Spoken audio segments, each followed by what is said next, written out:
오늘은 거의 한 달 만에 한 번씩 같이 말씀을 나누게 되는데 생명실상 21권 경전편입니다. 이제 오늘로 아마 성신의 장의 설명이 끝날 것 같습니다. 성신이 사실은 우리 시작되는 감례보고에 지금 저희들 성경은 딱 4페이지 분량인데 우리가 여기서 배우는 게 인간 신의 자식이라고 하니까 그 신에 대한 내용을 모르고서야 신의 자식이 어떤 건지도 알기가 어렵겠죠. 신의 그 자식으로서 신이 갖고 있는 훌륭함을 우리도 온전히 이어받고 있다고들 말씀하시는데 신에 대한 그런 이해가 깊어질 필요가 분명히 있고, 그래서 시작에도 성신의 장이 제일 먼저 앞에 위치한 거 아닌가 생각이 됩니다. 지난 시간에는 21권의 36조까지 같이 살펴봤습니다. 지난번 다시 좀 말씀을 상기하시기 좋게 지난 시간의 내용을 조금 언급을 하면서 시작을 하면 좀 편하실 것 같아서 얘기를 드리면은 지난 시간에 그 실상세계에 대한 얘기를 했었죠, 그죠? 불교에서는 그 어떤 정토라든지 뭐 극락이라든지 하는 세계, 우리가 말하는 실상세계에 대한 개념을 뭔가 텅 빈 세계처럼, 그래서 생민실사에서는 선생은 공공막막한 아무것도 없는 그런 세계로 인식하는 경향이 있다. 근데 그렇지 않다라는 얘기를 지난 시간에 같이 얘기 나눴습니다. 아무것도 없는 것이 아니라 단지 우리들 이 지금 살고 있는 이 현상세계에 육신을 가지고 또 가로, 세로, 두께의 이런 3차원이라고 할까 하는 그런 개념으로서 파악될 수 없는 세계일 뿐이지 아무것도 없는 세계는 아니다는 얘기를 하셨습니다. 그 세계는 무한 장엄한 세계고 또 궁극적으로 대조화의 세계, 마치 그 양과 그죠? 맹수가 같이 풀을 뜯으면서 조화롭게 지낸다든지 그런 우리의 관념으로서는 이해가 안 되는 조화로운 세계죠. 그냥 진리의 서적에 나와 있는 뭔가 모호한 그냥 상상 속에 그런 세계처럼 느껴지기 싫습니다. 하지만은 실제로 그와 같은 세계가 진실한 세계고, 더 정확하게 얘기하면 우리는 지금 그 세계에 살고 있다고 얘기를 하시거든요. 무슨 말도 안 되는 얘기냐고 하실지 모르지만은 그게 결코 말이 안 되는 게 아니라 우리들이 지금 여기 계신 분들 정도면은 다 경험을 하셨던 세계입니다. 지난날 같은 도저히 같이 살 수 없었던 주변의 그런 분들과도 상상을 초월하는 그런 조화로운 세계가 얼마든지 있었지 않습니까? 내가 마음이 넓어지고 그를 신의 자식으로서 예배할 수 있게 됐을 때 실제로 그런 세계가 전개되더라는 거죠. 그리고 왜 그렇게 싸웠지 할 만큼으로 그 지난날의 세계는 도저히 거꾸로 이해가 안 되는 그런 것들을 실감하고 계실 겁니다. 막 그런 사례 중에 대표적인 게 생민실상 중에 그 얘기가 나오죠. 어떤 분이 이런 대조화의 세계에 대한 깊은 공감을 갖고 있을 때, 그러니까 아주 순진한 분이죠. 믿음이 깊었던 분이라고 보는데, 뱀이 개구리를 삼키는, 정원에서 삼키는 장면을 목격을 하는 내용들이 나오잖아요. 그때 그분이 이 본래 서로가 죽고 죽이는 또 먹고 먹히는 그런 부조한 세계는 없다라고 관하신 거예요. 지금 눈앞에서 뱀이 개구리를 삼켜서 개구리의 몸통의 절반 정도는 뱀 입속으로 들어가 있는 상태인데 그 모습을 보면서 그 실상을 관한 거죠. 대조화한 세계고 먹고 먹히는 세계는 본래 없다라고 이미 뱀과 개구리가 조화롭게 지내는 모습을 쭉 마음으로 관하고 이 기도를 하고 있는데 뱀이 다시 먹었던 개구리를 토해내기 시작합니다. 그래서 개구리가 뱀 입에서 완전히 다 벗어났어요. 그리고 뱀은 자기 갈 길을 갔다고 하는 얘기가 나오고 있습니다.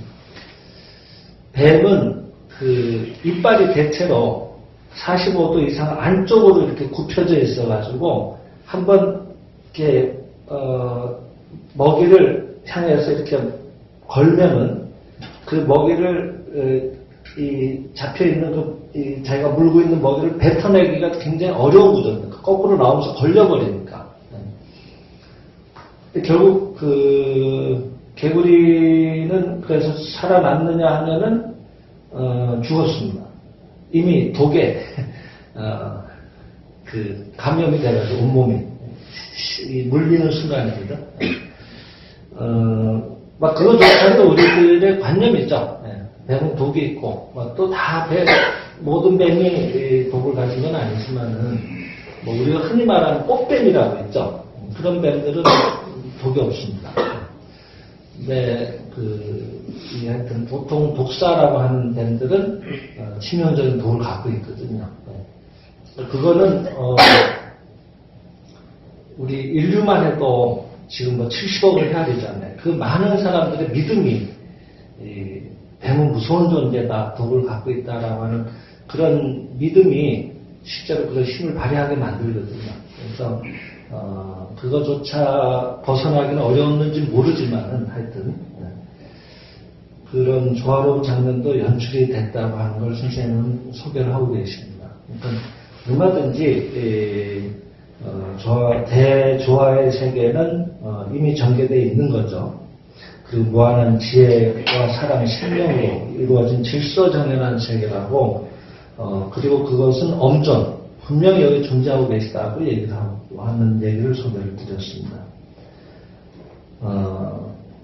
근데 이제 그것이 이렇게 눈에 보이는 모습으로 이렇게 만져지고 한 것을 초월해 있는 세계이기 때문에 없는 것처럼 착각을 하지만은 그것도 간혹 그분이 진심으로 마음에 환희심이 차고 사랑과 감사가 충만해 있을 때 그것도 아주 계속 지속되는 것 같지는 않지만 일시적으로 극도의 어두운 심정에서 벗어나서 마음이 감사합니다 하는 말씀의 연습을 한다든지 또는 정신행을 통해서 마음이 그 자기 안에 있던 본래 그런 실상의 마음, 불성이라고 해도 좋고 신성이라고 해도 좋고 그런 가리고 있던 신성, 본래 불성을 가리고 있던 그 어두웠던 마음이 감사를 통해서 정신행을 통해서 이렇게 거쳤을 때 오늘은 청명한 날입니다만은 또 어제는 좀 흐렸나요? 하여튼 항상 청명하지만 우리가 구름이 지구가 스스로 수증기를 발생해가지고 태양하고 사이에 구름막을 형성하게 되면 태양은 여기서 우리가 밑에서 볼 때는 안 보이겠죠. 근데 그 위에 거치면 항상 찬란하게 빛나듯이 그 찬란히 빛나는 태양이 우리들의 불성이라고 한다면 그 불성은 항상 있었는데 그것이 온전히 우리한테 느껴지고 드러나오지 못했던 것은 자기의 마음속에 있었던 어두운 심정들이 그걸 가리고 있었던 것들이거든요.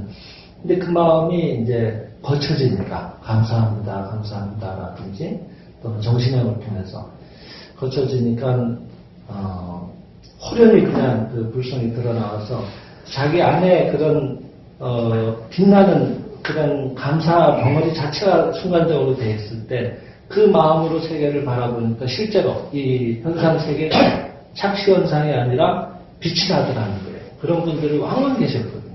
특히 이제 예전에 저희들 그 단체 시절에 4박 5일의 연성회를 마치면 그런 체험하신 분들이 많이 계셨습니다.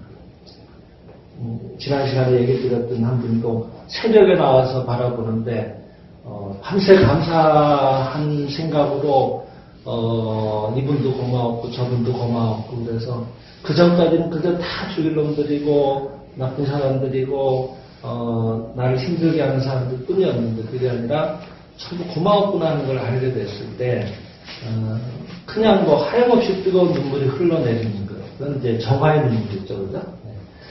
그러고 났을 때 걷지도 못하고 이불도 누가 옆에서 개어줘야지 겨우 자리를 정리할 수 있었던 분이 밤새 잠을 날밤을 샌 거예요, 그냥. 별로 오랜 시간 주무시는 것도 아닌데.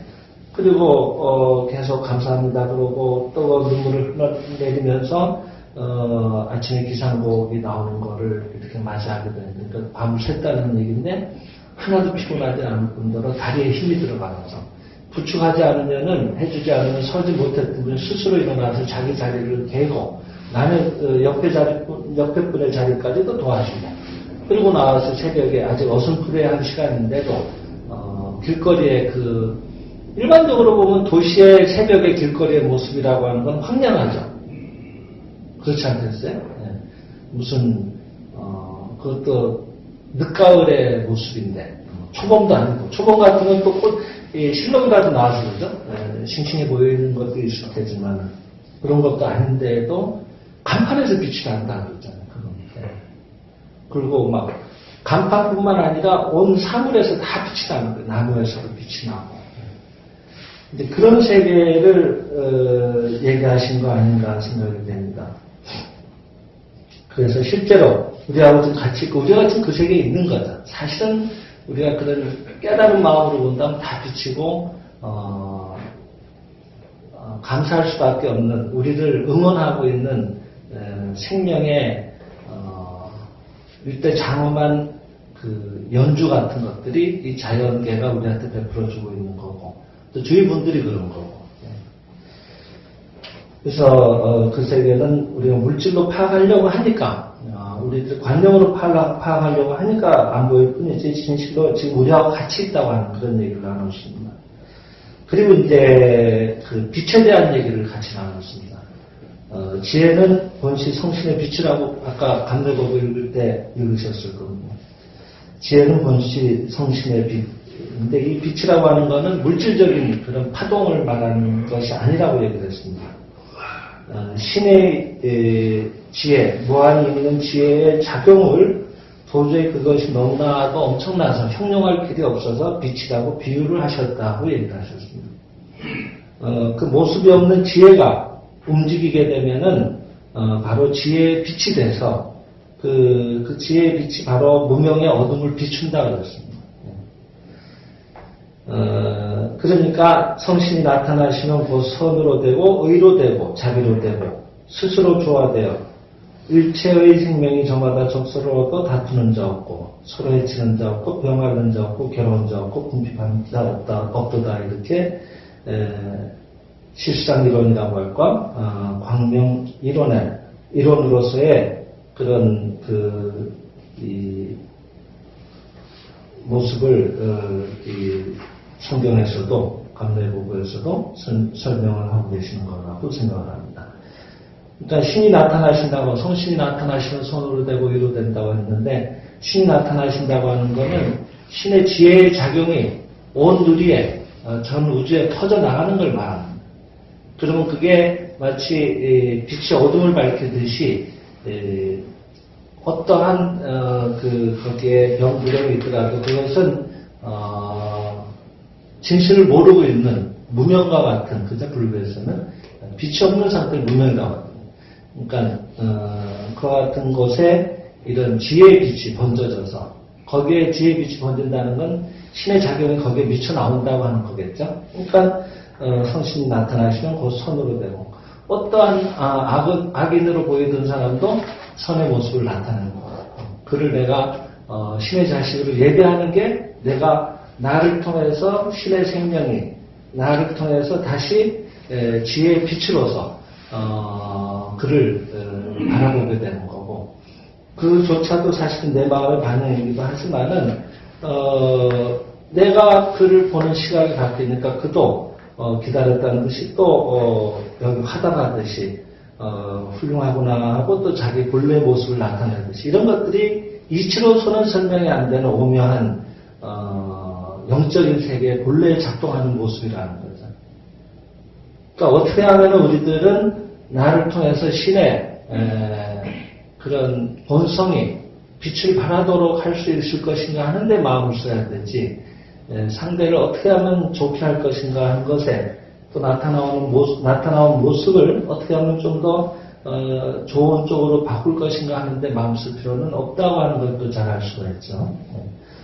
신만 나타나오시면 그게 다 선이 되고 어떤 악도 거기에 선한 상태가 나타나오게 되고 바로 정의가 쓰는 거예요. 바로 서게 되고 그 자비가 되고 조화되고 그 다음에 다 적대적소에 자기가 역할을 하게 돼서 다투는 자도 없게 되고 그러니까 해치는 자도 없을 거고 그리고 병이라는 것도 건강이 안 나타나는 것이니까 거기에 본래 우리의 그런 신의 그런 바른 생각을 정립하게 되면은 그러면은 죽일 놈하고 애태우던 그런 악을 타으라는 마음들도 자연히 사라질 때 틀림없잖아요.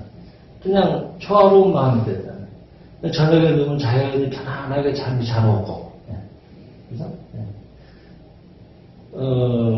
잠이 안 오는 거는 여러 가지 고민이 많은 거거든요. 그게 내가 산다는 증거거든요. 고민해봐야 좋아지면 열심히 고민하면 참 좋겠지만, 고민할수록 점점 더 나빠지니까, 그죠? 그게 아니라, 오히려 맡기고, 신에게 모든 것을 전탁하고, 전탁한다고 하는 건 말 그대로 온전전자인데, 온전히 다 맡기는 걸 말하는 거지, 요만큼 빼놓고 맡기는 거는, 그거는 신하고 거래하는 거지, 전탁이 아니거든요. 그러니까 참 그런 면이 우리가, 신앙생활이라고 하는 게 쉬운 듯 하면서도 어려운 면이 있습니다.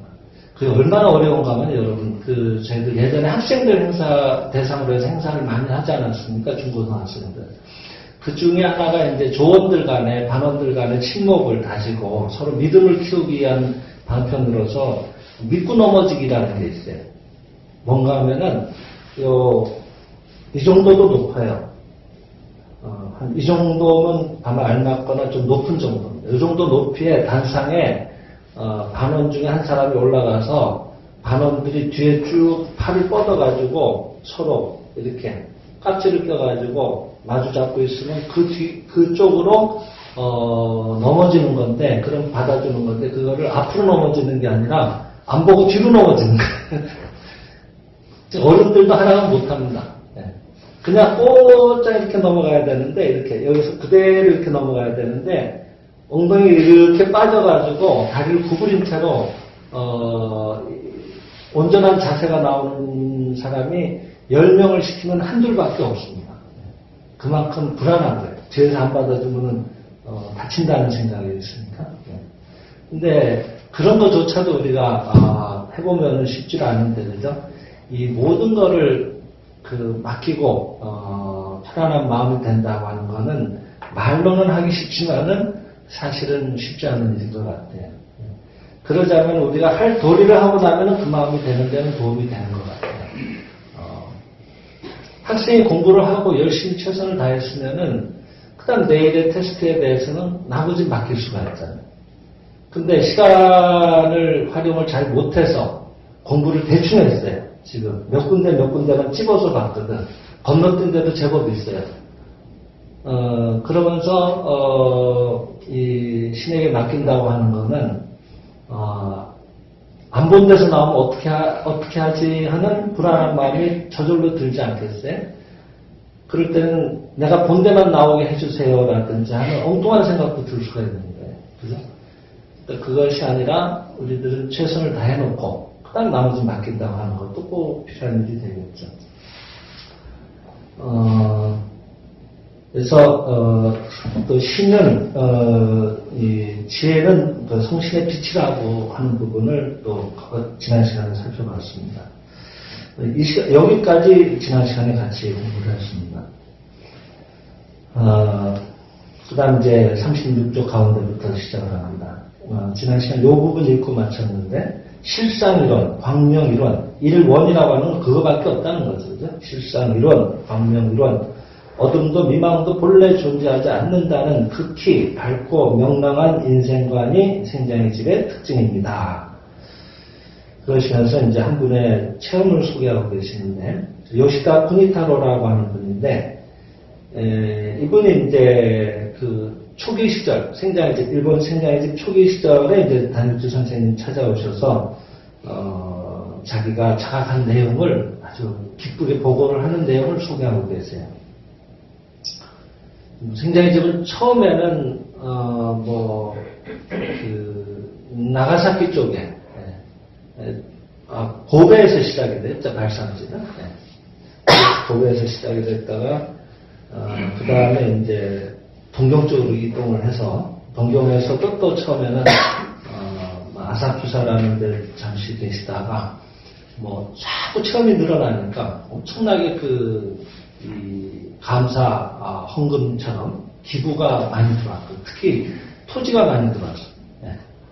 그래서 처음에는 그렇게 많은 인원은 아니었던 거로 아는데, 아주 빠른 시간 안에 확 확장을 했죠. 그래서, 나중에 이제, 시부야, 하라주쿠라고 하는 곳에 본부 건물도 짓게 되고, 지금은 또 거기에서 다시 야마나시라고 하는 산속으로 가 있습니다만은, 그렇게 많은 분들의 체험이, 그 역할을 했습니다. 그래서 이제 초기 시절에는 이렇게 다니우치 선생님하고 독대를 해가지고,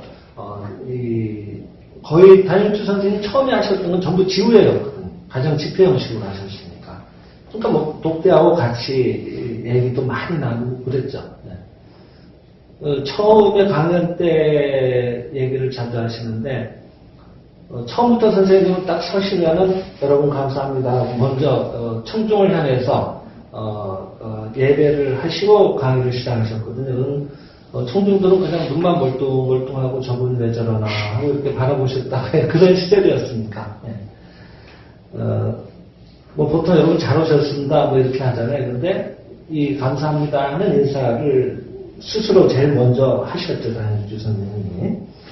그러니까 이제, 그렇게 해서 회원들을 계속 진리로 안내하고 또 체험이 나오고, 그 지우회가 다시 연합회 형식으로 커지고, 그러면서 지역 단위의 강습회, 그러니까 지금 저희로 치면 시민회관 같은 데를 빌려서, 이렇게 하게 되고, 이제 그런 것들이 지금 아직도 좀 관습적으로 내려와서 도 단위로 우리로 치면 도 단위, 일본에는 현이라고 합니다. 일본에는 59개 현이 있거든요. 현 단위로 2년에 한 번씩 돌아가면서 이렇게 강습회를 합니다. 그때는 이제 초신자들도 많이 모시고 오고 그러죠. 보통 기본 단위가 다니우치 선생님 제세 시절에는 강습회를 현 단위로 하면 한 현마다 대체로 한 10,000명 전후가 모이셨습니다. 그러니까 일정이 굉장히 바쁘시죠. 거의 오늘 이쪽의 현에 강습회였으면 내일은 또 저쪽으로 계속 전국을 이동하시면서 그러면서 이제 강연하셔야 되고 또 책도 출판하시고 그러셨죠. 하여튼 이제 이 시절의 분들은 굉장히 초기의 분들이에요. 생리시장에 나오는 분들. 선생님하고 수시로 마주 얘기하고 선생님 어제 제가 이런 일이 있었습니다. 이런 시절의 얘기들이 나오는 거라고 보시면 됩니다. 근데 이분은 이제 신장 결핵과 고환 결핵, 결핵이라는 건 퍼지잖아요. 그래서 그것이 신장에서 시작이 돼서 고환, 남성의 고환까지도 걸려서 신장, 그러니까 콩팥 하나는 잘라내 버렸고 지금 다른 한쪽도 나쁘다. 이런 상태에서 이제 콩팥을 둘 다 잘라내면 그 시절에는 이식이 안 되던 시절이니까 콩팥이 없으면 어떻게 해요, 사람이. 그러니까 이제 잘라내지 못하고 이도저도 못하고 있다가 그때 이분이 이제 열심히 수행을 하는데 왜 자꾸 이런 일이 일어나올까? 좀 좋아지긴 해도 또 안정해지지는 않고. 그래서 그때 이분이 깨달은 게 뭔가 하면은 내 마음에 미망이 있어서 거기에 걸려있기 때문일 것이다 라고 깨닫고 그 미망을 없애려고 구원의 실제라는 책을 계속 읽었다고 해요. 그러니까 구원의 실제라고 하는 건 이런 가죽 비슷한 이런 까만 장정으로 한 절반 사이즈 되는 지금 제가 저기 올려놓은 책입니다. 생산직 대신 앞에 모시는 책이에요. 저런 식으로 나왔어요. 생민식상 초기에는. 그러니까 이게 뭐 처음부터 이런 형태로 나온 게 아니고 처음에는 한 권짜리로도 나오고 뭐 이랬죠. 근데 이제 뭐 결국 생민식상 반복해서 읽으셨는데 그때 이분이 깨달은 게 뭔가 하면은 호련히 미망이라는 건 아무것도 없는 것이다. 그것은 텅 빈 것이다 라고 깨달았다고 하는 거예요. 그러면서 그렇게 깨닫고 나자 병세가 쑥쑥 좋아져서 이렇게 지금 건강해졌습니다라고 선생님한테 와서 보고를 하신 거예요. 어제 그 보고를 하시면서 미망이라는 것은 아무것도 없는 것이고 텅 빈 것이라고 알았습니다라고 텅 비어 있다라는 말을 쓰셨는데 그 텅 비어 있다는 말이 우리 마음에 미망의 무, 미망 본래 없다는 것을 분명하게 표현해 주는 것 같습니다라고 선생님도 소개를 하고 계십니다.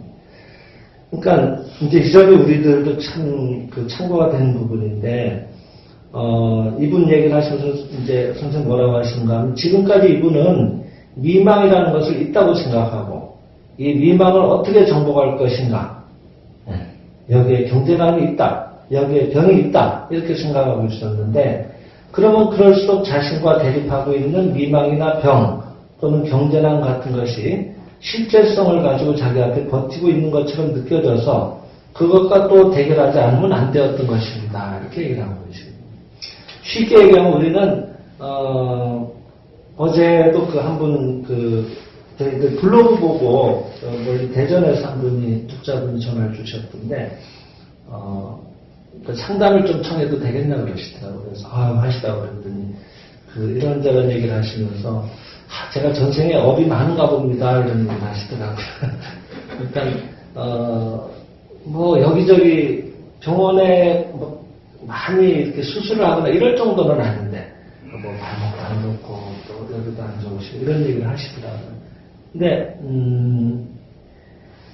뭔가 있어서 나를 괴롭히고 있다라든지 그런 원인된 게 있어서 지금 그 결과로서 이게 나타나고 있는데 그러니까 그걸 타파하지 않으면 안 된다라고 생각하기가 쉬운 것 같아요, 우리들은. 근데 이분도 그러니까 이 요시다 쿠니타로라는 분도 그 전까지는 뭔가 이렇게 열심히 해도 잘 안 됐던 것들이 거기에 걸려있기 때문이다라고 스스로 깨닫고 이 생애실상 예전 책을 지속해서 읽은 중에 미망이라는 것 자체가 본래 없는 거구나, 텅 빈 거구나 이렇게 이제 이분 표현이지만은 요시다 씨의 표현이지만 텅 빈 것이다라고 알고 나자 병사가 좋아졌다는 얘기를 소개하시는 이유가 여기에 있습니다.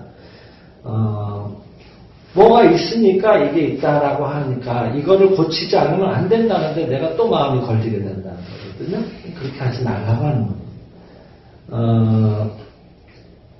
성전을 되풀이해서 읽고 있는 사이에 미망이라는 것은 없는 것이다. 병도 경제난도 없다. 이 세계는 신이론의 세계다. 부처 이론의 세계다라고 하는 것을 깨달았다고 하는 것. 이 점이 이분한테 중요했다고 하는 겁니다. 이 업에 대해서 뭔가 이런 미망된 게 뭔가 큰 힘이 있어서 이게 우리 집은 뭔가 있어 분명히 이런 분들 꽤 있거든요. 뭐 여러분들 잘 아시는 이 시간에 자주 소개드렸던 그 생사의 집에 구스모도 가미노라는 선생님이 계십니다. 그분은 우지연성도장에서 거의 뭐 60년 이상 하루에 뭐 감로의법을 기본 13회 정도 독송하시죠? 네. 그런 생활을 60년을 하셨으니까 대단한 분이죠. 그분이 거기에 책임자로 우지연성도장 책임자로 계실 때 저도 1990년도에 2개월 동안 거기 같이 연수생으로 생활을 한 적이 있는데 너무나 살아있는 신 같은 분이니까 그분은 정말 저희들 연수생들이나 직원들 사이에서는 그래서 이제 그분을 닮기 운동하는 따라하는 운동 같은 게 있는 거예요. 그래서 우리는 이제 예전에 저희 광명 시절에도 그랬지만은 연성회를 하면 우지연성도장은 한 달 31일이나 30일 중에 22일에서 22, 3일이 연성이거든요. 나머지 이제 한 사나흘, 5, 6일, 뭐 요 사이가 연성 하나 끝나면 정비 기간이에요. 하루 이틀. 그리고 또 연성회가 또 시작되고, 어떤 건 연성 끝나자마자 그날 아침에 끝나고 오후부터 연성이 또 이어지는 그런 연성도 있어요. 그래서 계속 연성의 반복인데, 연성회가 대체로 4시 50분 기상이잖아요. 그죠? 4시 50분 기상. 그리고 화장실 갔다 오고 간단하게 세면 마치고 5시 10분부터 실상관. 그래서 1시간 동안 조조 행사라고 하죠. 실상관하고 성경 복송하고. 그죠? 그러고 나면 이제 홀로 뭐 청소하고 청소를 진행하고 식사를 하게 되죠. 근데 4시 50분 기상인데, 이분은 그러면 그때 처음으로 이제 실상관하고 감내법을 보통 처음 읽잖아요, 우리들은. 근데 구수모도 선생은 그때가 3번째 읽는 감내법의 독성이에요. 새벽 3시 반인가 기상을 하세요. 네. 그래서 거기 태평양 전쟁에서 돌아가신 분들을 위령하는 탑이 있어요. 거기 조금만 이렇게, 일본은 생장집은 그 종교 형식을 빌릴 때 일본의 신도라고 하는, 일본 국민들한테 제일 정서적으로 와닿는 신사 있죠. 신도의 그 신사. 그런 식으로 그 태평양 전쟁 때 돌아가신 분들을 위령하는 그런 신사를 마련해 놨어요. 그 우지 연성도장 한쪽에. 거기 가서 먼저 전몰자들을 위해서 성경을 독송하십니다. 3시 반에. 그리고 나서 또 무용고 유사나, 그러니까 낙태당한 유사나들, 그 부모가 돌보지 않는 유사나들, 일본에. 일본이 우리는 자꾸 뭐 작은 나라처럼 뭐 이렇게 얘기를 하는데, 우리나라 길이에 남한, 서울에서 부산으로 치면 한 400km 좀 넘잖아요. 일본이 1200km예요. 저 밑에서 위에까지가. 그럼 우리의 3배예요. 나라 길이만. 그리고 인구는 지금 정확하게 모르는데 제가 했을 때 1억 2천 명인가 그랬거든요. 우리 이제 5천 몇백만 명 그러잖아요. 그러니까 최소한 2배는 넘는 나라라고요. 그러니까 그렇게 좋은 나라가 아니죠. 근데 그 1억 2천 명, 뭐 그 시절에 다 1억 개는 아니었겠죠. 예전에도 그 미군이 진주하고 있던 정명훈 시절 때는 유산화가 굉장히 많았다고 하거든요. 미군 사이에서. 그래서 그 시절에 그 급격하게 그 소아마비가 많이 늘어났다는 통계도 있어요. 낙태를 많이 하면요, 그 낙태당한 영혼들이 그냥 정상적으로 연계로 들어가지 못하고 마음이 어두우니까 중간 단계라고 하는 유계라는 세계를 어슬렁거리면서 이렇게 머물고 있다고 하거든요. 원망스러운 심정을 가지고 그 육신을 벗어났으니까 온전한 육신은 아닌데 내가 그런 자각이 아직은 잘 없으니까 육신의 형체는 띄고 있지만은 사실은 온전한 모습이 아니에요, 육신으로서. 그러니까 여러분들 만화를 봐도 유령들은 대체로 발이 없어요. 발을 대체로 이렇게 둥 띄워놓거나 발의 형태를 안 띄고 있습니다. 그래서 그냥 어슬렁거려요. 하체가 미약하죠. 그런 자각이 유령 자체도 있거든요. 그러니까 그런 영혼들이 많을 때 하반신에 문제가 있는 그런 소아마비 같은 환자들도 사회적으로 늘어나는. 실제로 그 무용고 공양탑, 무용고 낙태당한 연고 없는 아이들을 공양하는 그 자모 관음상이 있어요. 자비로운 그런 어머니의 모습을 띤 관세음보살상을 거기에 실제로 석조로 크게 모셔놨어요. 거기에서 늘 생장지 우지에서는 공양을 드리거든요. 수시로. 그러고 나서 이렇게 치솟았던 소아마비 환자가 이 통계상으로 줄어들었다는 그런 통계도 생장지에서는 발표를 하고 있어요. 그 위령이 됐다고 보는 거죠. 많이 그런 숫자가 한두 명이 아닙니까? 근데 그 관음상 앞에 가셔서 또 구수모도 선생님 2번째 성경 독송을 올리세요. 그리고 이제 본인 다 그렇게 하시고 그 다음에 4시 50분 기상에 맞춰서 강당에 모여서 그때 공양을 이제 제가 성경 독송할 때 3번째 독송하신 그분은 그런 식으로 하루에 기본 13번인가 하여튼 하신다고 그러더라고요. 그리고 자기 강의 다 들어가시고 그때 제가 뵀을 때도 거의 80 축관연가 그랬던 것 같은데, 예. 그러니까 굉장히 걸음도 그때 또 여전히 빠르시고 그러시던데, 하여튼 이 구수모도 선생이 참 그런 이 대단한 저희들한테 참 롤모델 같은 분이었는데, 그분이 초기에 얘기를 하시는 게 집안에 대대로 양자를 와요. 대가 끊겨요. 이어지질 않아요. 그래서 양자를 받지 않으면 대가 이어지질 않아요. 그 밑때부터 계속 그랬어요. 근데 자신의 집안은 스님 집안. 근데 일본은 출가하셔서도, 출가라는 개념은 좀 다르겠습니다. 하여튼 스님 중에도 결혼을 하시는 스님들이 계세요. 네. 우리하고는 다르니까, 그죠? 네. 근데 하여튼 이상하게 대가 끊겨요. 그래서 그 대를 잇기 위해서는 양자를 받아야 돼요. 그게 자기 때까지 3대가 하여튼 그렇게 내려왔어요. 근데 문제는 이분은 이제 이런 진리에 들어오셨잖아요. 구수모도 선생님. 그러면 이제 그런 업을 초월해야 될 거 아니에요. 근데도 부인이 임신만 하면 낙태돼요. 임신만 하면 낙태돼요. 구수모도 선생님 처음 여기 들어오셨을 때, 초기에. 그래서 희한하다. 내가 본부 강사하고 이런 일을 하고 있는데도 어떻게 이렇게 그러니까 자연유산이 된단 말이에요. 태어나지 못하고. 그 네 번째 낙태가 됐을 때, 유산이 됐을 때, 낙태가 아니죠. 유산이 됐을 때, 구수모도 선생님이 자기 위에 상사가 되시는 독의사 선생님 지시로 이 생리식상 40권 중에서 죄 없다고 하는 부분만 발췌해서 한 권의 책으로 다시 편찬을 하라는 지시를 받게 돼요. 그래서 그걸 3년인가 4년 동안 계속 40권을 다 뒤져가지고 여기 나오는 그 부분 뽑아오고 그래서 그 책을 쭉 엮어가지고 편찬해서 나온 책이 인류무죄선언이라는 책입니다. 저희들 월간지 광명에도 연재를 했었죠. 나 생리실상에 있는 내용인데 거기에 그런 부분만 다시 모아놓은 책이에요. 그렇게만 엮어놓은 게 또 교육 얘기만 다 갖다 뽑아서 엮어놓은 게 생명의 교육이라는 책입니다. 생명의 교육도 저희 한국교문사에서 나왔죠. 그 책은 이제 여기 계신 총무님 부분이시죠. 손정현 교수님께서 작업을 해주셨대요. 그래서 그 한 권으로 나와 있죠. 지금 재고가 없습니다만 또 시간 될 때 또 찍어야죠, 그 책도. 근데 이제 그렇게 나온 책들이 있어요. 생리상의 그 편찬집들이 있죠.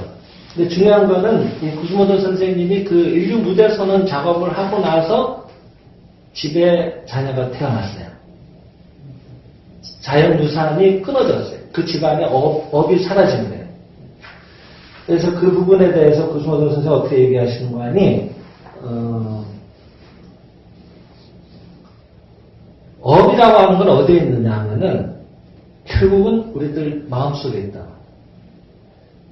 그러니까 나하고 동떨어진 어디 저 먼 곳에서 지금도 나를 향해서 계속 뭔가 좋지 않은 영향을 미치는 뭐가 독립적으로 있는 게 아니라 결국 내가 내 마음으로 붙들고 있는 거고 내가 자각을 못할 뿐이지 결국은 내 안에 그런 성향이 있는 거예요. 근데 이분이 인류무죄선언, 죄 없다. 인간 신의 자식이 본래 죄 없다. 죄라고 하는 건 없는 것이다. 라고 하는 것. 그걸 보여주려고 오신 분이 예수 그리스도고 또 세존이시고. 네. 그렇잖아요. 그걸 상징적으로 보여주신 분이 대표적인 분이 예수죠. 그래서 너희들 죄를 내가 모두 다 떠안는다 그랬잖아요.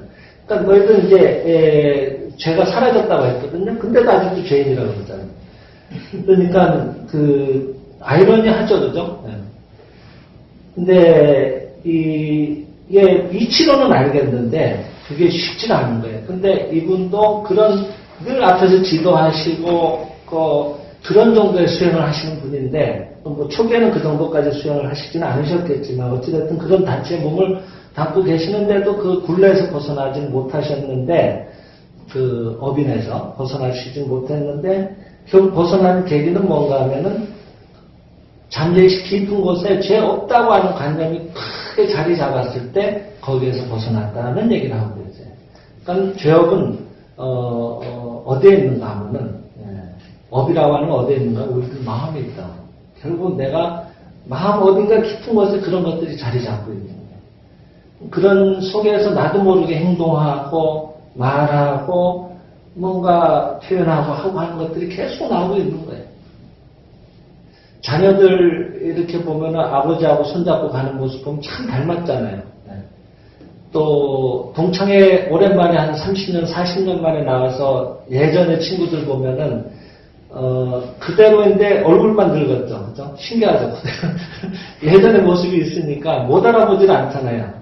좀 처음에는 긴가민가들 보면 그 모습이 있잖아요. 결국 그 사람인 거예요. 그 사람이라고 하면 그 사람의 마음인 거예요. 그 마음이 그렇게, 그 사람은 그렇게 가게 하고 있는 거거든요. 또 그렇게 보면 어디서 우리가 멀리 찾을 게 아니라 결국 내 안에 있다고 하는 걸 잘 알 수 있는 거예요. 그러니까 이게 각인되는 게 중요한 거예요. 철저하게. 이런 일을 하시는 분도 그 정도 막 죄 없다, 인간 신의 자식이 본래 죄 없다, 본래 완전하다, 그것만 찾아가지고 또 담임부처 선생님한테 보고를 해야 되는 책이니까 얼마나 신중하게 작업을 하셨겠어요. 40권을 얼마나 뒤지셨겠어요. 그것만 하다 보니까 자기한테 꽉 새겨지는 순간에 그렇구나 하고 확신이 된 거예요. 자기 마음속에. 죄 없구나 하는 걸 알게 된 거예요. 그 집안에 업조차도 사라지죠. 이런 것들은 우리한테 굉장히 실사하는 거가 저는 크다고 생각합니다. 그러니까 뭘 고치자고 할 거 없는 거예요. 고치자고 할 게 아니라 여기 이미 완전하다고 하는 것들에 대한 자각, 신이론의 세계, 부처이론의 세계라고 하는 것들에 대한 큰 확신, 이런 것들이 얼마만큼 더 자리 잡느냐는 게 문제죠. 그래서 텅 비어 있어서 아무것도 없는 것의 별명이 바로 병이고 경제난이고 미망이라고 했습니다. 미망이라는 실제가 이미 들어가 있는 그 속에 깨달음이라는 물을 넣으면 아무리 넣어도 흘러나와 버리겠지만, 그러니까 미망이라고 하는 게, 업이라고 하는 게, 죄업이라고 하는 게 실제라고 한다면은, 이게 지금 불투명해서 안 보이시면 물이 차 있거든요? 그러면은, 다른 거 넣으면은, 다른 거 넘쳐서 흘러나오겠죠. 못 들어가죠. 얘 때문에. 미망이 실제라는 그런 거예요. 근데 텅 비어 있으니까, 거기에, 우리의 깨달음이라는 것을 아무리 넣어도 깨달음이 자리를 잡게 되는 것이지, 미망이 그 깨달음을 방해하지 못한다고 하는 것을 알 수가 있죠. 그래서 지금까지 병이 있다 생각했는데 이것은 텅 비어있는 것의 별명이었다라고 깨닫자 요시다 씨의 병은 나아져버렸습니다. 라고 소개하고 있습니다. 이렇게 미망을 있다고 생각하는 것이 잘못입니다. 있다라고 생각하니까 미망은 어디에서 왔을까 하는 이치가 언제나 따라붙게 됩니다. 미망 본래 없기 때문에 어디에서도 오지 않은 것으로 아무것도 없는 것입니다. 미망은 어둠과 같은 것입니다. 어둠은 어디에서도 오지 않는 것으로서 그것은 아직 빛이 오지 않은 빛이 오지 않은 것뿐입니다. 마찬가지로 병도 병이 있는 것이 아닙니다. 거기에는 아직 생명이 와 있지 않은 것이므로 생명을 베푸면 됩니다. 생명은 진리이므로 진리를 베풉니다. 그러니까 우리들이 이런 진리의 수행을 하는 의미를 이런 데서 잘 찾아야 될 거라고 생각합니다. 뭘 고치기 위해서 수행을 하는 것이 아니라 진리 자체화, 진리화되는 거예요. 내 안에 있는 신성불성을 다시 확인하고 그렇구나 하고 자꾸 각인시키고 그것을 표현하고 그것을 능숙하게 또 주위에게도 빛이 돼서 베풀 수 있을 만큼으로 역할을 하고 이런 일들을 하자고 하는 거죠, 사실은. 어떤 진종의 스님의 또 체험을 소개하고 계시는데 이 스님은 어쩌다 그런지 모르지만 지나가다 머리에 야구공을 맞으셨대요. 그게 이 소프트공 같은 좀 나는데 그 경식, 딱딱한 그 선수용 공은 아프거든요, 맞으면은. 그것도 뭐 그냥 날라왔겠어요? 뭐 누가 던졌거나 뭐 배트를 친 게 강하게 날라왔겠죠. 그러면은 그 상처가 날 수 있죠, 그죠? 예. 그러니까 이 날라온 것에 또 중력까지 붙으니까 얼마나 그 무게감이 있었겠어요, 그죠? 그러니까 그 야구공에 맞은 다음에 머리가 울려서 도저히 못 견디겠다는. 그래가지고 이제 이 단일주 선생님하고 얘기를 나누게 됐는데 선생님이 이렇게 얘기를 하십니다. 당신은 진종이시니까 진종은 아미타 열애를 믿지 않습니까? 아미타 열애를 믿으신다면은 아미타 열애는 진시방 무해방 열애로서 그 빛이 미치지 않는 것이 없지 않겠습니까? 라고 얘기를 드렸더니 스님은 알겠다는 표정을 지으시면서도 이런 얘기를 하는 거예요. 진시방 무해방 열애의 빛이라고 하는 것은 그처럼 물질을 통과하는 라디움 광선 같은 것이 아니다. 그러니까 선생님들이 이렇게 해설을 하고 계시는데 그 스님은 아직도 이 두개골이라는 것이 있고 물질이라는 것이 있는데 그 물질적 방사선이 아니면 두개골을 투과할 수가 없다. 그러니까 진시방 무해강 열애의 그 빛이라고 하는 것은 그런 이 치료할 수 있는 그런 빛은 아니다라고 물질이 있다라고 보고 있구나 하는 걸 선생님은 아십니다. 근데 이제 우리 이 생자인집에서 말한다면 물질은 본래 없는 거잖아요. 현상계에 나타나는 것은 모두 유심소현이고. 그러니까 마음에 나타남인 두뇌에 뭔가 고장이 났다는 이 뭔가 울린다고 하는 것은 그죠? 공에 맞아서 울리는 것이 아니라 인연 과보라고 합니다만 원인이 있어서 그 다음에 거기에 이 원인되는 것이 드러나오자면 연이 닿아야 돼. 인연 그다음 그래서 과보 이렇게 되는 거거든. 성냥의 비유를 잘 드리지만은 성냥 아래 요즘 성냥 잘 안 쓰지만 하여튼 성냥 아래 황이라는 물질이 묻어 있어야지만 그것을 그 꺼끌꺼끌한 그 마찰면에다 그었을 때 불이 확 일어나오지 아무 막대기나 나가서 거기다 쓱쓱 긋는다고 해서 불이 일어나는 건 아니지 않겠어요. 그러면은 불은 어디에서 왔는가 하면 이 황에서 온 건데 그 황이 긋는다는 원인이 여기에 있었다고 하면 긁어댄다고 하는 연을 통해서 그것이 불로서 일어나오는 거지 않느냐는 거. 제가 참 멀쩡했는데 누구한테 한 대 맞고부터 애가 영 이상해졌다 이런 경우 참 많아요. 상담하다 보면은 그때 맞고 뭐 그 일 때문에 애가 이상해진 게 아니라 이상해질 만한 원인이 있었던 거예요. 근데 그 일이 일어나오자면 항상 뭔가 계기가 있어야 되거든요. 그래서 그 일을 촉발시켜주는 거예요. 누군가 와서.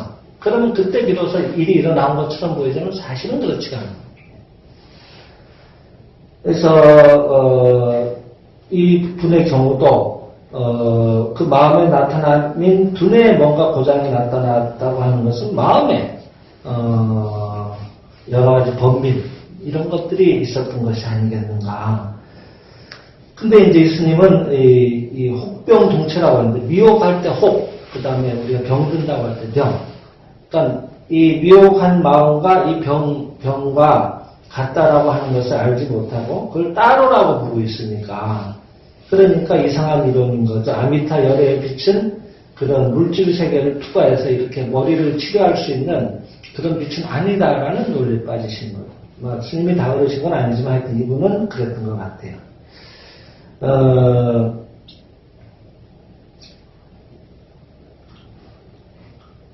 뭐 여러분들도 다 짐작하시겠지만은 그런 논리가 아니거든요. 우리들은 뭐든지 마음이 아닌 것은 없다고 하는 것이고, 그러니까 그분의 그런 물질이 있다고 하는 대립하는 그런 마음 속에서 이 내용을 못 받아들이셨을 뿐이지 사실은 그분도 그 뒷얘기는 다 안 나옵니다만은 내가 이렇게 뭔가 머리가 울릴 만한 일들이 있어서 감사하게도 멀리서라도 야구복이 날라와줘서 그거를 알게 해줬구나. 그 마음이 이렇게 드러나온 거구나 하고 알고 오히려 공을 던져준 사람한테 감사하거든요. 그리고 본래 그런 그 사람에 대해서 막 뭐라 그러면 머리 아파 이런 사람들도 있거든요. 옆에서 어제 그 상담한 분도 그래서 뭐 주로 보니까 어디 여기 접촉 부위라든지 뒤라든지 그 아버님이 좀 잔소리가 심하시냐 뭐 이렇게 좀 교육자이셨대요. 교장으로 오래 계셨대요. 그러니까 그러면 아무래도 가르치시려고 하는 인간들이 있지 않겠냐 그랬더니 다행히 그렇지는 않으신데 세상에 대한 비판이 엄청나게 강하시대요. 그러니까 뭔가 이렇게 보도가 나오면은 자꾸 얘기를 하시는데 본인은 그게 듣기가 싫은 거예요. 거북하고. 그래서 좀 제가 안 그러시면 좋겠는데, 안 그러시면 좋겠는데 하는데 자기 귀에 막 하면은 뭐가 이 안에서 자라나요. 곰팡이 같은 것도 나오고 별게 다 나오죠. 그러니까 불편하지 않겠어요. 멀쩡한 귀라도 또 그렇게도 돼요. 그래서 아버님이 앞에 계시다고 생각하고 그 아버님의 그런 모습이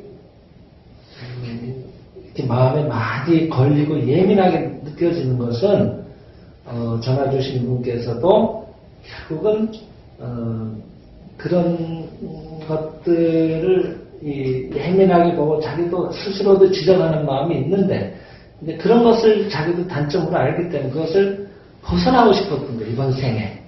그래서 그런 부모를 만나서 이렇게 하면 안 된다는 수업을 해가면서 자기가 걷는 연습을 하게 되거든요.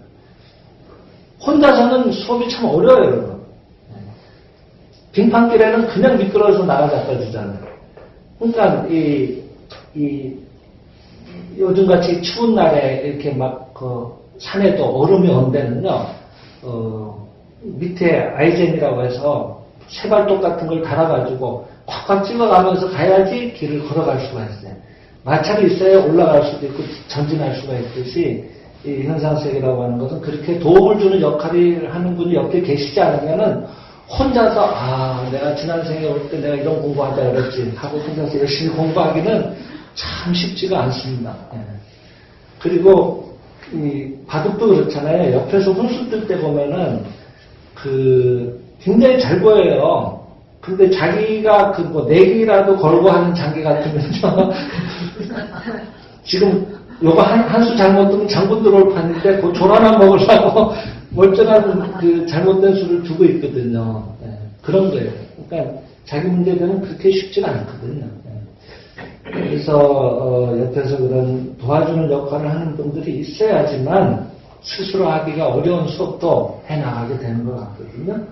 그래서 그분도 다행히 잘 이해를 해주셔가지고 아마 실험하는 기분을 일주일만 해보시다 그랬는데 이렇게 아버님 앞에 계시다고 생각하고 감사합니다. 아버님이 그랬던 게 아니고 제 안에 그런 비판하는 시각이 저도 예민하게 있어서 이렇게 하면 안 된다는 좋은 모범을 보여주신 건데 이렇게 하지 말라고.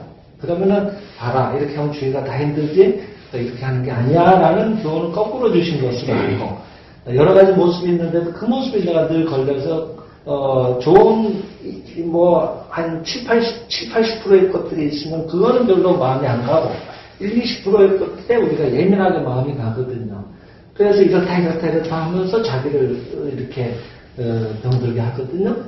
이것조차도 또 관세음보살이에요. 이렇게 해서 보여주니까 모두가 다 도와주는 거죠. 나를 향해서 그렇게 알고 강사해 보시라고 했는데 그러니까 처음에는 전화를 주셨을 때는 제가 뭔가 크게 뭔가 참여해야 될 게 있는 것 같습니다. 뭔가 업장이 있는 것 같습니다. 이렇게 불교식으로 얘기하시면서 뭔가 해야 될 뭔가 있는 것처럼 그리고 또 말은 그렇게 겸양해서 자기를 낮춰서 얘기하시지만은 뭔가 나의 지금 이런 건강상의 문제를 일으키고 있는 어떤 실질적인 원인 어떤 힘이 미치고 있다라고 그래서 이거를 어떻게 푸는 법을 물으려고 저한테 전화를 하신 느낌을 강하게 받았어요.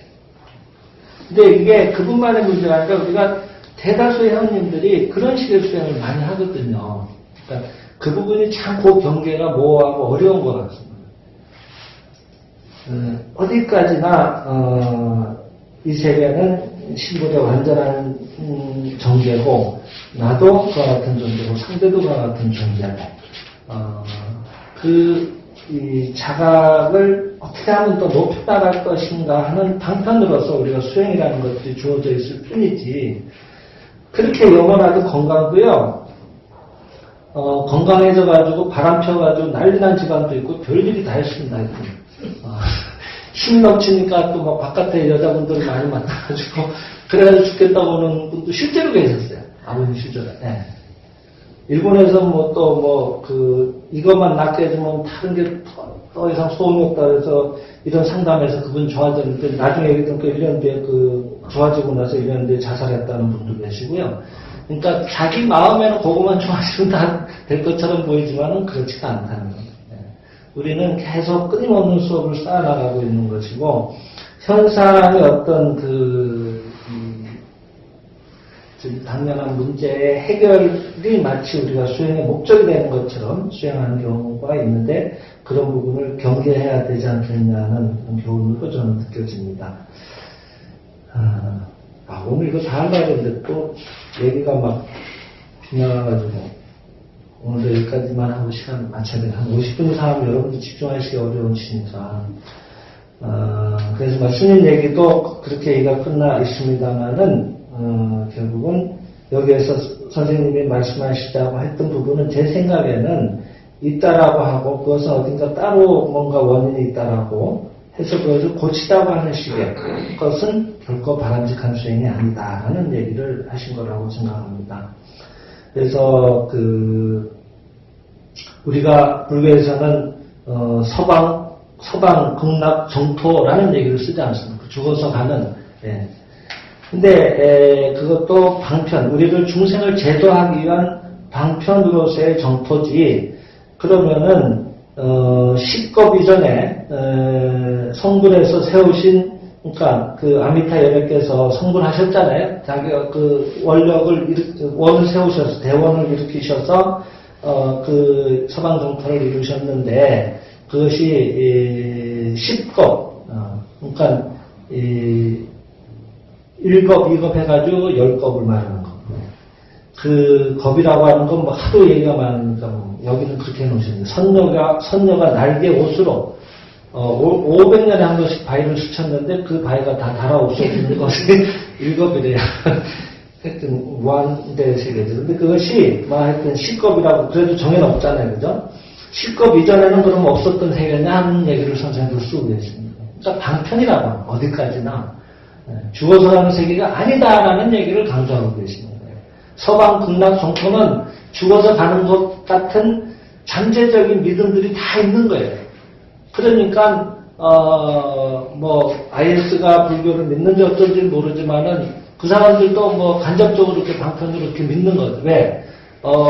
성전을 통해 지하드라고 하잖아요. 폭탄을 감고 가서 맹렬하게 자기 몸을 던져서 그 성전을 완수하면은 천국에 가면은 70명의 미녀가 아름다운 부인이 기다리고 있다는 거예요. 그러니까 빨리 가고 싶어서 그냥. 실제로 그 영국의 그 무슨 어디죠? 유명한 그 뉴스 매체에서 수감돼 있는 이제 17살인가 그런 그 IS 청년을 만나서 인터뷰한 내용에서 그게 나왔어요. 실제로 그 청년이 그렇게 답을 했어요. 자기는 죽으면 괜찮다고. 겁나지 않냐 그랬더니 괜찮대. 가면은 70명의 부인이 기다리고 있다니까. 근데 그런 것들이 이제 우리가 방편에 빠져있다고 하는 걸 알 수가 있죠. 그거는 하도 안 믿으니까 이렇게라도 하라고 이렇게 얘기를 하셨을 텐데 이제 그거조차도 또 거기에 또 빠져버리는 거예요. 그러니까 달을 가리키는데 그건 안 보고 손을 본다. 이런 식이 돼버리는 거죠. 그래서 그 뒤에 얘기는 이제 결국은 서방 정토는 어디 있는 게 아니라 지금 여기에 이대로 있다고 하는 것.